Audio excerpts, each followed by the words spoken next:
Hello everyone, this is Thiago here, and in this video I'm going to go over one of our users' account so that he can understand how I see the results, how I understand the reports, and hopefully he will be able to make the most out of the software, and so you guys. So keep watching, I'm sure you're going to enjoy. I'm here at his dashboard, and I can see that his he's a beginner, by the way. He started making some money and then he started losing some money, and now he's just stopped the bleeding, meaning he's just not losing too much money, which is great. That's your first objective as a beginner trader, is to stop losing money, and it looks like he's accomplishing this, which is awesome. The report, well, first of all, I like to see what kind of trader he is. So let's go to the order history or trade history. And let's see if he's an options trader or a futures trader, what kind of trader he is. Well, he's trading options and he's trading equities. Okay, so he's options and equities traders. I don't see too many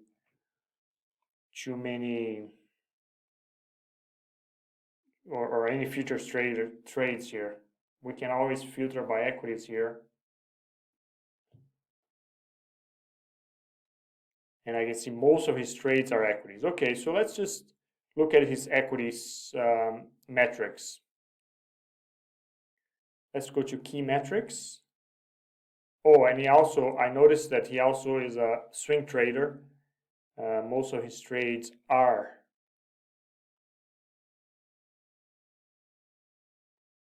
swing trades, and I can see this by the date here. Still loading. Let's just go ahead and load this in a different page.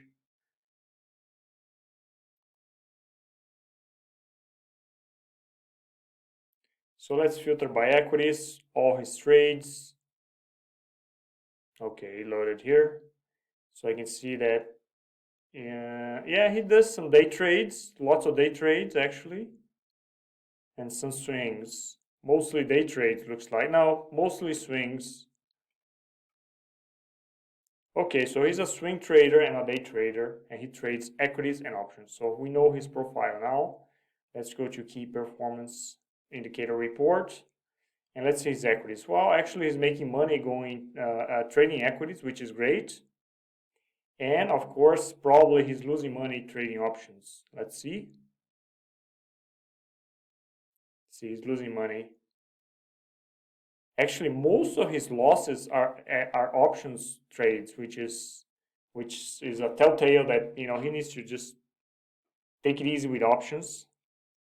And with equities, he's actually making money, which is great.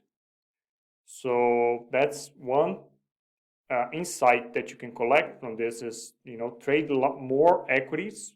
It's not a relevant revenue, but at least it's positive, and trade less options because his equities metrics aren't that bad. He's profitable. His expectancy is making $1 per trade. It's not that great, but it's positive. All his metrics here are great. His win average is twice as big as his loss average, which is great. He's making money going long. He's making money going short. He's holding his winners a lot more than his losers, which is awesome. And if he continues like this, he's going to be profitable. Marginally, but he's going to be profitable. But I don't like to see a profit factor here of almost break even. He has about 400 so trades, so he needs to find trades where his risk reward is better. Meaning, if you risk $1 per trade, try to if you trade like with technical analysis, for example, look at the chart and see if you can see if the stock can reach at least $2 or $3. If it can't, if the chart is in a trading range, tight range, most likely you're going to risk $1 to make $1. You're going to lose money. So try to find charts that look beautiful and with great potential of a risk reward of 2 to 1, at least $2 for every $1 that you risk. Okay, so and his drawdown is nothing, which means that his equity curve is great. We'll take a look at it next. This is his current month, 2 losing days, 2 winning days. This is something that I like to see because he started to make money right from the bat, from month one, and then he started to just churn a little bit, lose money, make money, and then he started losing money here. Let's see here. But the great thing here is that he didn't up his size too much. He stayed with his average position size very low, less than 100 shares per lot, except these months here, which had some losses, and then here, which is just perfect, except this month here that he just decided to size up, which I don't think he is ready for it yet. Well, actually, there are some different opinions about this. He is actually going long 200 shares, which isn't that much, but it allows him to test his position management skills, which is something that every trader needs to learn very well. So he's upping his size here from 100 shares, 200 shares, sometimes 300 shares, but he lost money, so he can't just go 500, 600, 700 shares. He needs to stay low until he starts to make money consistently, or starts to stop losing money consistently, which he is at the moment, at least for equities. And this is his P&L evolution chart for equities. Made some money and then he lost. He's break even at the moment, almost actually making some money, which is great. And this is a chart that I like to see a lot. Every chart here, every bubble here is a trade, and I can see that, as we saw here, his profit factor is 1 to almost break even. That means that he's risking $1 to make $1, and that's why his equity curve is just stuck there at break even. He had some bigger losses and one big winner only. He needs to focus on big winners. When I see a chart like this, I say, okay, if you're just churning, try to just, instead of trading, 10 times a day, try to trade 1 or twice a day, but try to find trades that can give you this bubble here, a big bubble, instead of just grinding and churning and just giving money away to brokers if you're paying commissions or fees to the exchanges. So this chart is clear, is a clear sign that he's just not going anywhere. He's not finding very profitable trades. He needs to trade less, but with better opportunities. Easier said than done, I know, but he's not doing so here. I can see with all these bubbles here, I can see that he's not doing this. His profit, his daily winning rate is steady at 31, which is not great, but not that bad. But you can have a 30% win rate, but a profit ratio of 7 and make a killing. So I won't worry too much about this. But of course, you want to find profitable trades, winning trades. So it's always good to improve this number as well. And this is a chart that I like a lot, and I'm going to change this chart to a bar column chart to better explain what I mean by this chart. So I see every dot here, every bubble here is one of his days, and I can see that he had 1, 2, 3, 4, 5, 6 big losing days, and it's not so bad, but because this is the default daily loss limit here, maybe his loss limit is 100. Let's say that his loss limit is 100, and what this means is that he is just not being disciplined. In this case, he's just letting some days slip by him, and instead of losing $100 and stopping for the day, he's continuing to trade. Maybe he's not doing this because he didn't change his loss limit. I don't know, but sometimes what you want to see here is a line here with your daily loss limit, and I don't want it. You don't want to see any days going below this line. You want to stop when you're losing money. When you hit your daily loss limit, stop, because next day it's a brand new day. You start at zero and you can make money again.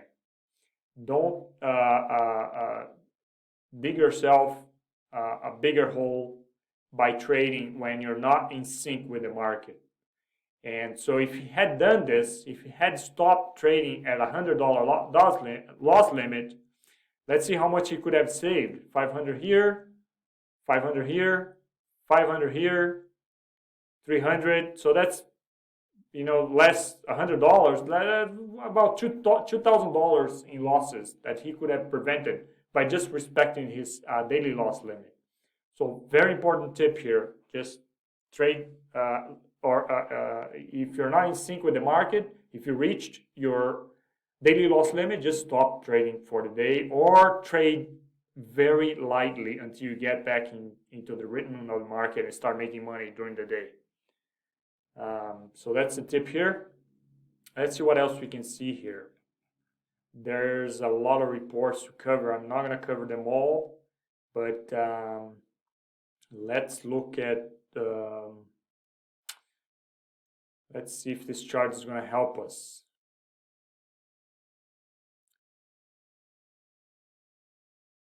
Yeah, he didn't trade that many. Doesn't have that many fills. He's a day trader, but he doesn't trade that heavily, which is great. But yeah, this is not helping very much. Let's pick a trade that he lost a lot of money. Let's see what happened. Let's pick this one here. And let's see what happened here.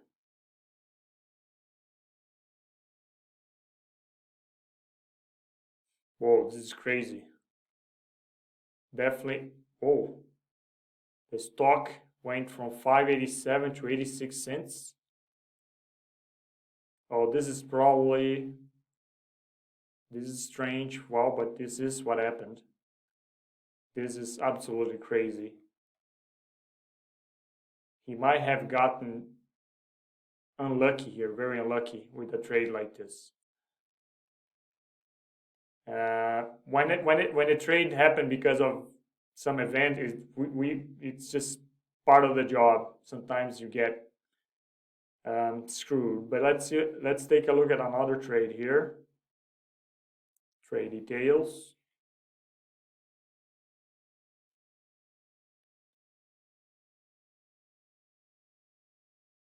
Okay, so this is a swing trade. He started buying, buying up to June, and then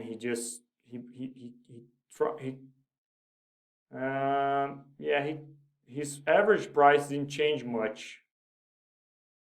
He was sizing up while the stock was going up, which is great. You don't want to see the opposite. You don't want to see you averaging down. He's sizing up. He truly believed that the stock would move, but unfortunately it didn't. Let's look at the chart. Okay, he tried to, maybe this was an earnings event here, and he was just buying, hoping that the stock would go up, and then just went down. He got stopped. Great trade management here, because the chart looks really bad. It looks like it's just going to continue going down. So great trade management. Unfortunately, it didn't go your way.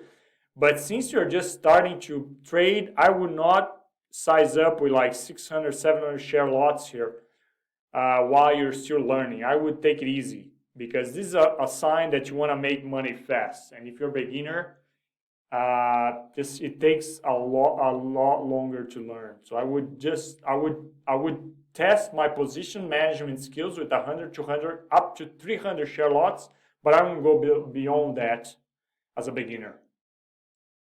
And as you can see here, you could have saved some money here. Let's look at another trade, random trade here. Let's look at this one.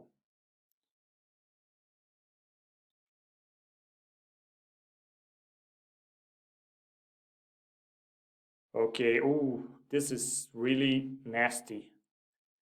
but he went with only 5 shares, so it wasn't that bad, but he could have gotten very nasty. Yeah, this is just one crazy chart. Yeah, very risky. I think he just waited way too long to get out. But since he was risking little, I think, he might have waited a little longer. But, after the stock went up so much, it's just so dangerous to jump into this type of trades.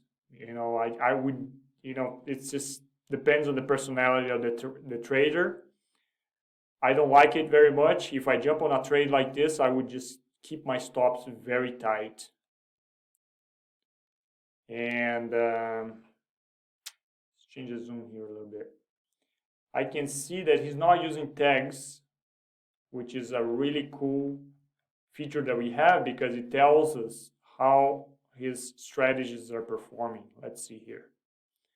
And he's not using any tags here, so we're not going to be able to see what strategies are performing better.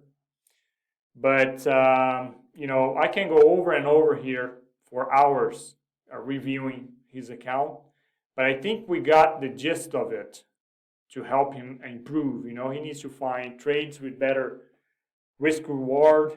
He needs to trade with less size while he learns. He needs to tag his trades because we need to know what strategies are performing better.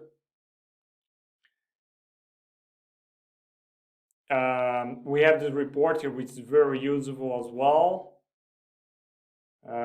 It tells what stocks is performing better. This is a really cool report. I like it a lot because here I can see out of 5 trades, I have a great win rate.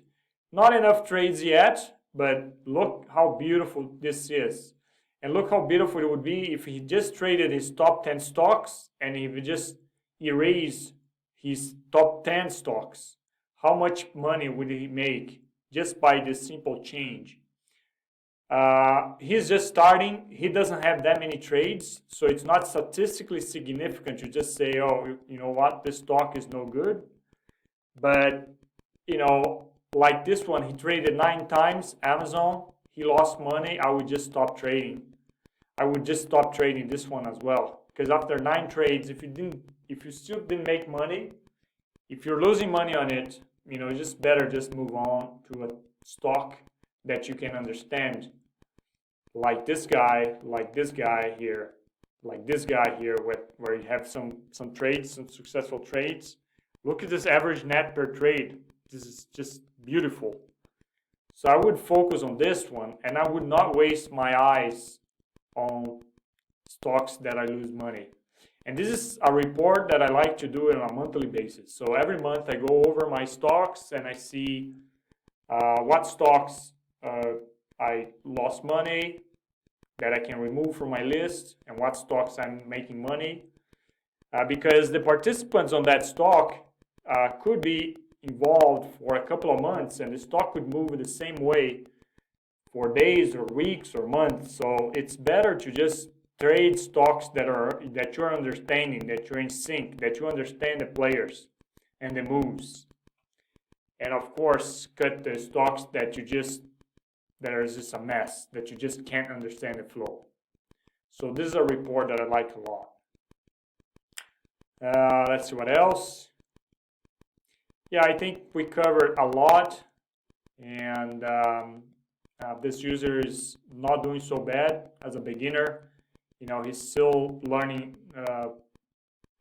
He's still in his learning curve, but looks like he reached his main goal of stopping the bleeding. And by the way, we just analyzed his equities trades, right? And his options trades aren't that great. And we can just take a quick look at his options trades here to see if there is something that he can do here. Yeah, so terrible profit factor, terrible win rate, terrible expectancy. none of the metrics are good here. He's holding on to losers. He's just look at how much money he's going to lose if he continues trading options. So he just needs to take very lightly. If he likes to trade options, trade very little, with one contract at most, and try to cut your losses short because you're not doing well with options.